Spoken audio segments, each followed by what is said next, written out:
रात को जब अनीता के साथ सिद्धांत लौटे तो मैं अपने अंदर के गुस्से को रोक नहीं पाई। गुस्से में कहा, मुझे लगता है तुम्हारी पत्नी मैं नहीं ये है।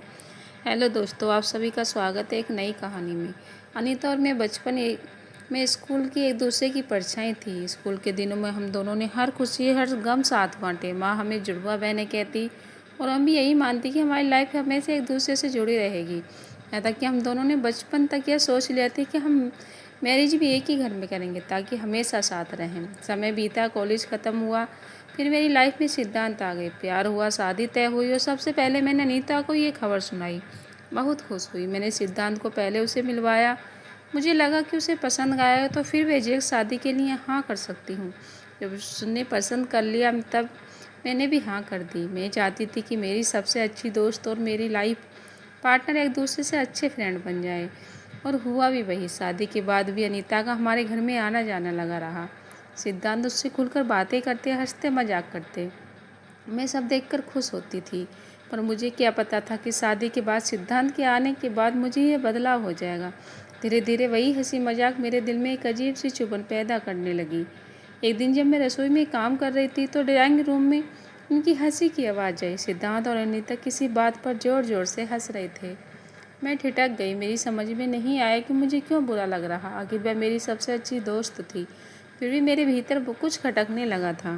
पहले तो मैंने इसे नज़रअंदाज किया, लेकिन जैसे जैसे समय बीता यह जलन गहराने लगी। जब भी मैं देखती कि सिद्धांत और अनीता मजाक कर रहे हैं, मुझे पुरानी यादों में खो रही हैं, तो मेरे अंदर एक अजीब सी बेचैनी घर करने लगी। क्या वे एक दूसरे से ज़्यादा करीब आ रहे हैं? क्या मैंने उनके बीच फालतू महसूस कर रही थी? यह सब सोच के मैं खुद झुंझला जाती। फिर एक दिन अनीता का जन्मदिन आया।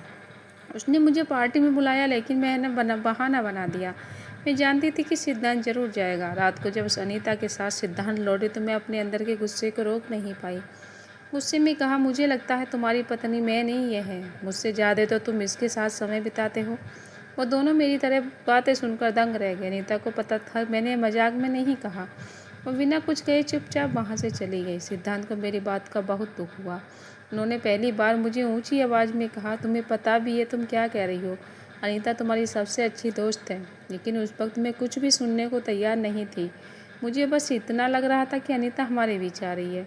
उस दिन के बाद अनीता ने हमारे घर आना बंद कर दिया।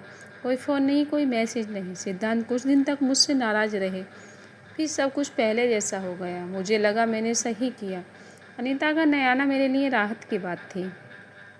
करीब 1 साल बीत गया। मैं अपनी लाइफ में बिजी थी। इसी दौरान न कभी सिद्धांत ने ना मैंने कभी अनीता के बारे में बात की, ना ही उसका फ़ोन आता था। फिर एक दिन अचानक दरवाजे की घंटी बजी। मैंने दरवाज़ा खोला तो सामने अनीता खड़ी थी। उसके हाथ में शादी का कार्ड था। मैं तेरी शादी में आई थी, तुझे बुलाना तो मेरा फर्ज था, लेकिन सच कहूँ बुलाना नहीं चाहती थी। सिद्धांत ने कहा कि पुरानी बातें भूल जाओ, इसलिए आई हूँ। उसे अचानक देखकर मैं सन्न रह गई, कुछ कह नहीं पाई। फिर उसने एक हल्की मुस्कान के साथ कहा, शायद अब शादी के बाद तुझे पता चले कि उस वक्त तू क्या सोच रही थी। मैं जा रही थी, लेकिन मैंने उसे रोका और गले लगाया। उसने भी ज़्यादा समय नहीं लगाया मनने में। मेरे साथ बैठकर बहुत बातें की। अब उसकी शादी में खूब धमाल मचाने वाली अनीता ने और मेरे पति ने मुझे समझाया। उन्हें लगा कि ऐसी बातें किसी के मन में भी उठ सकती हैं। अगर हमें रिश्ते बचाने और निभाने होते हैं, एक दूसरे को अच्छे समझना होता है, चाहे वो प्यार हो या दोस्ती। दोस्तों, आशा करती हूँ कहानी अच्छी लगी। प्लीज़ वीडियो को लाइक, शेयर और चैनल को सब्सक्राइब कीजिएगा। धन्यवाद।